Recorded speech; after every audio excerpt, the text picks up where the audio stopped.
ya ha estado varias veces aquí en este estudio, el activista Julián Levarón. Gracias, Julián, por acompañarme. ¿Cómo estás? Un gusto. Buenas noches. Qué gusto tenerte por acá. Y nos acompaña hoy también Brian Levarón, también de la familia. ¿Cómo estás, Brian? Bien, gracias por acompañarnos. Gracias por recibirnos. Bueno, pues, Julián, ¿qué decir de este encuentro en la Fiscalía General?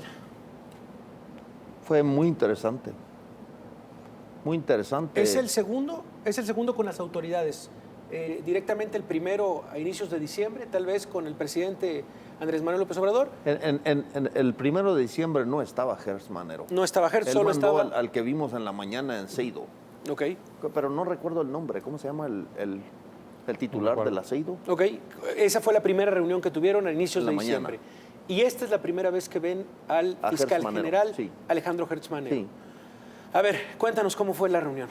Fue muy interesante porque pues, él nos confirmó lo que hemos estado diciendo nosotros desde hace tiempo, de que tenemos un desastre en el país y que se han cometido 33 millones de crímenes en México en el 2019 y han muerto de manera violenta alrededor de 100 mexicanos todos los días. Y él lo que nos dice es que tenemos que cambiar las leyes y tenemos un problema grave con el Poder Judicial. Y eso se tiene que reformar con la ayuda de la sociedad civil, porque el voto nos permite darles el poder a la clase política, pero no podemos usar el voto para retirarles ese poder. Entonces, no hay una rendición de cuentas con los ciudadanos. Los encargados de defender la vida y los que tienen el monopolio en la seguridad han sido incapaces de defender la vida de los mexicanos y defender la propiedad. Y esto tiene que cambiar. ¿Cabe todavía la palabra justicia, esperanza en el Estado mexicano después de esta reunión en la Fiscalía? Lo está tomando muy en serio el tema y realmente creo que quiere ver los mismos cambios que queremos ver nosotros. Pero nosotros sabemos que para poder lograr cambios necesitamos unirnos como ciudadanos y por eso tenemos la marcha para llamar a cuentas a las autoridades y los que no van a cumplir con su trabajo, sacarlos del puesto. Y nosotros tenemos muy buenos abogados. Nosotros tenemos el beneficio, el lujo que no tienen casi ningún mexicano de tener al FBI a nuestro lado, sí, de tener visitas personales con el presidente. Vamos a ver justicia. Nosotros no estamos marchando por nuestros seres queridos. Estamos marchando por el bien de México y para las víctimas que no tienen voz. Y es muy importante, es muy fácil que quedamos como mexicanos en el sillón criticando y criticando, pero todos tenemos que hacer nuestra parte. Si queremos ver cambio, hay que estar en la marcha. Decía una importante abogada, decía que la justicia es igual a la explicación. Significa justicia cuando le explicas a las víctimas qué pasó, cómo pasó y por qué pasó. ¿Cómo van estas tres preguntas en lo que ocurrió el 4 de noviembre? Yo creo que cuando ocurren los asesinatos, hablar de justicia es hablar de algo que no vamos a ver en la tierra. Yo creo que eso estará en manos de Dios, no hay forma de reparar ese daño. Estábamos nosotros esta mañana haciendo la cuenta de, si bien es cierto, todo el mundo sabe que fueron 6 niños los que fueron asesinados con sus mamás, mis primas, 3 señoras. Quedaron 20 huérfanos que para siempre ellos van a tener que levantarse y saber que sus madres fueron asesinadas a unos kilómetros de su casa en México. Y nosotros no podemos quedarnos callados y no podemos permitir que eso siga ocurriendo en nuestro país. Tenemos una obligación de padres y tenemos la obligación de mexicanos de enfrentar este problema con lo que tengamos a la mano, con nuestra voz y usando todas las herramientas que están a nuestro alcance, como ustedes nos han ayudado mucho para iluminar este gran problema que tenemos. Yo no creo que la clase política nos va a dar las herramientas que necesitamos para resolver el problema de la impunidad y de la inseguridad, porque la estructura está podrida hasta la médula. Hemos permitido la impunidad que vaya creciendo y que vaya creciendo y que vaya creciendo a tal grado que casi la víctima es castigado por exigir justicia y se ve vulnerable al exigir que las autoridades cumplan con su obligación. Y la única forma de superar esta este problema es con la unidad de los ciudadanos. El mismo fiscal nos lo dijo esta mañana. Parecería, Julián, Brian, que cuando dices, híjole, yo creo que la justicia ya no la alcanzamos en el plano terrenal, sino más bien en un plano casi divino.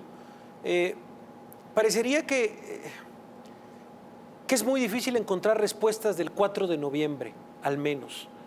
¿Esa es la impresión que también tienen ustedes? Es muy difícil, pero en realidad los fiscales están haciendo un excelente trabajo, están progresando, el FBI está haciendo un trabajo, dice que el FBI que está cooperando a las autoridades mexicanas hoy como nunca jamás, sí, han participado, han cooperado. Entonces sí tenemos esperanza.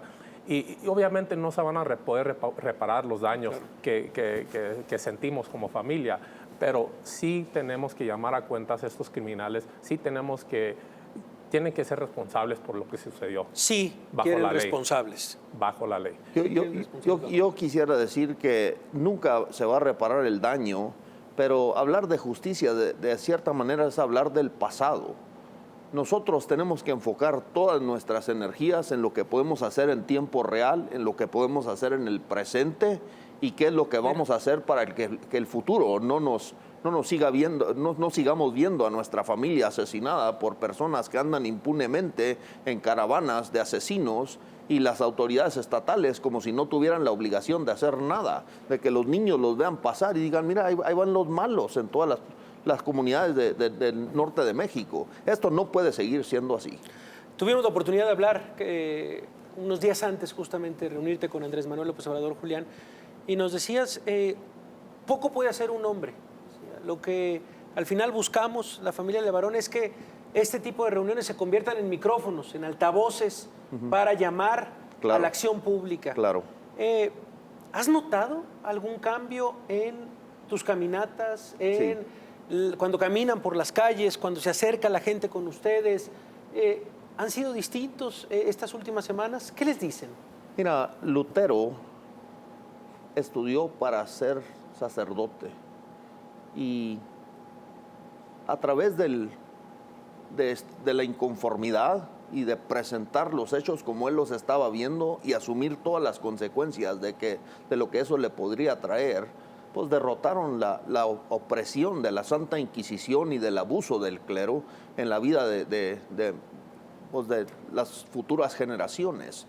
Y yo creo que de cierta manera nosotros estamos enfrentando un problema similar, porque no puede ser posible que el voto le dé un poder ilimitado a nadie. Nosotros no tenemos las herramientas reales para limitar el abuso del poder en nuestra sociedad, y eso los tenemos que reclamar los ciudadanos. Nosotros creemos, como dice la Declaración de Independencia de Estados Unidos, nosotros nacimos con la herencia de que los derechos los tenemos al nacer, el derecho a la vida, el derecho a la libertad y el derecho a que se respete el fruto del esfuerzo de cada persona. Claro, y los servidores públicos deben de hacer que valga la libertad, que valga la propiedad y que valga la vida. Y si no están cumpliendo con eso, nosotros tenemos en todo momento el derecho inalienable constitucional en México de cambiar o modificar nuestro sistema de gobierno si no nos está funcionando, y hasta el más ignorante en México reconoce que lo que tenemos no nos está funcionando, lo tenemos que cambiar por algo que funciona. Yo no creo que los políticos nos van a dar nunca las soluciones que necesitamos. Tiene que venir de la organización y la exigencia de la sociedad civil, y ninguna sociedad en la historia de la humanidad que ha sido incapaz de defender la vida ha conservado su libertad. Todas las sociedades empiezan por aceptar el asesinato y la impunidad y terminan perdiendo la libertad. A la pregunta, acabamos de venir en un Uber y el chofer nos dijo, gracias por lo que nos agradeció por lo que estamos hablando, lo que estamos haciendo. Dijo, gracias a Dios no me ha pasado nada. Bueno, dice, sí, tenía una empresa de muebles y no me pagaban algunos clientes y fui a demandar y no sucedió nada, perdí mi negocio, pero por suerte no me han matado a nadie. O digo, ¿qué está pasando en México para decir que eso no le ha pasado nada? Su futuro, el futuro de su familia ya está afectado porque le robaron su negocio. porque las autoridades no pudieron hacer nada. Y esa es la tristeza que vivimos en México. ¿Y cuánto perdimos? Dice la Organización Institución de Paz de México que perdemos casi 500,000 billones de pesos al año. Y vamos a decir que está todo bajo control en México, que no necesitamos cambios, no necesitamos ayuda. ¿Cuál es la cara del presidente Andrés Manuel López Obrador y del fiscal cuando les dicen eso? Cuando le dicen, no está funcionando lo que han hecho como Estado mexicano. Tal vez no directamente individualizando el problema, sino decir, como Estado mexicano no está funcionando. ¿Ellos coinciden también con el diagnóstico?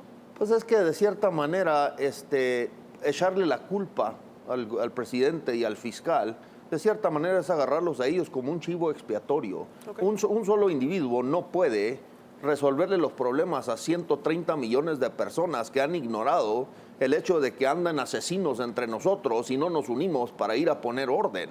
Yo creo que la responsabilidad es muy compleja y es enorme, y la única forma en que se va a resolver va a ser con la unidad y la fuerza y la voluntad de millones de personas. Una sola persona no lo puede cambiar. Sí, primo, pero el presidente hizo promesas en su campaña de que iba a mejorar la economía, de que iba a mejorar la situación de seguridad en México, y va todo a lo contrario. La economía dice que tenemos un tratazo con los Estados Unidos. La economía de los Estados Unidos va muy fuerte, va creciendo. Sí. En México tendría que estar en la misma posición y no está creciendo. Estamos en peligro de recesión. Exactamente. Sí, está entonces, estancada. El presidente hizo esas promesas, entonces tiene que cumplir. Él tiene gran responsabilidad de ver los cambios. Y él dice que es el reto del 2020, decir que va a mejorar la situación de la seguridad. Y nos presenta el primer dato, que ahora va a haber 21,000 elementos nuevos en la Guardia Nacional.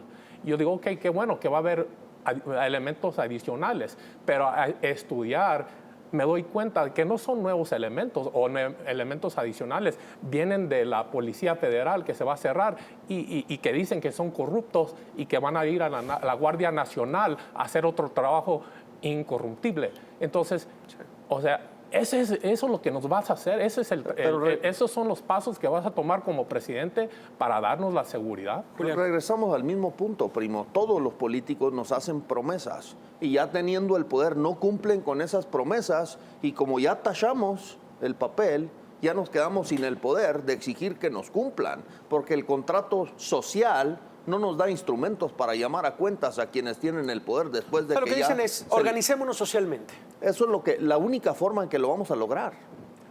Inclusive el fiscal esta mañana casi nos pidió que lo apoyáramos de esa manera, porque el Congreso ni al fiscal, que es autónomo, le está dando las herramientas que él necesita para lidiar con el crimen y con la impunidad. Yo creo que todos tenemos que buscar cómo vamos a participar. Acciones en los próximos días, Julián. ¿Qué van a hacer? El día 9, pasado mañana, vamos a estar en Tlatelolco con Javier Sicilia a hacer una convocatoria para la marcha que vamos a hacer desde Cuernavaca hasta el Distrito Federal. Queremos que vengan todas las víctimas, todos los que están hasta la madre de la violencia y el crimen y la impunidad y la corrupción, que se unan a nosotros a ver qué vamos a hacer. Tenemos que unirnos, tenemos que tener fuerza para enfrentar el problema del crimen en nuestro país. Y eso va a suceder el 23 de enero. De Cuernavaca vamos a caminar hasta el Zócalo. Vamos a empezar el día 23 y queremos llegar el domingo, que es el día 26. Y el día 12 tenemos una reunión con el presidente y su gabinete en La Mora. ¿Estados Unidos? ¿La relación con Estados Unidos? ¿Autoridades estadounidenses que los estén apoyando? ¿Alguna reunión importante? Tenemos entendido que vamos a tener reunión el jueves con el embajador de los Estados Unidos. Christopher Landau. Exacto, y ahí vamos a hablar más del tema. Yo personalmente fui a hablar con miembros del Congreso a Washington, D.C., y les dije, los Estados Unidos son corresponsables por lo que se está sucediendo en México. De ahí sale el negocio, de ahí salen las armas. Entonces necesitamos que participen también en la solución. Y realmente eso es lo que estamos buscando, ese apoyo, esos recursos. Y para mí, México, el presidente no puede decir que tiene bajo control la situación, que México solo va a poder solucionar con eso. puede ser que sí, pero ¿cuánto tiempo vamos a esperar? Cada día más que esperamos que los resuelva en México solo, están muriendo casi 100 personas de forma violenta. Sí. Entonces, hoy necesitamos cambios y debemos aceptar ayuda de todo el mundo. Y eso es lo que estamos pidiendo a los Estados Unidos, a Europa, que nos apoyen, que trabajan con el presidente López Obrador y que buscan soluciones y soluciones reales. Bueno, pues Brian, gracias de verdad por estar Muchas esta gracias. noche. Julián, ya saben que tienen el micrófono abierto. Encantado. Y en los próximos días le damos seguimiento a la convocatoria. Y por El favor 9, acompáñenos, sí. todos los que quieren soluciones, que saben que los políticos no nos lo van a dar, pues vengan, vamos a probar qué podemos hacer juntos. Esto no puede ser normal en México. Necesitamos cambios, que todos participen. Ahí está, y nos quedamos con eso.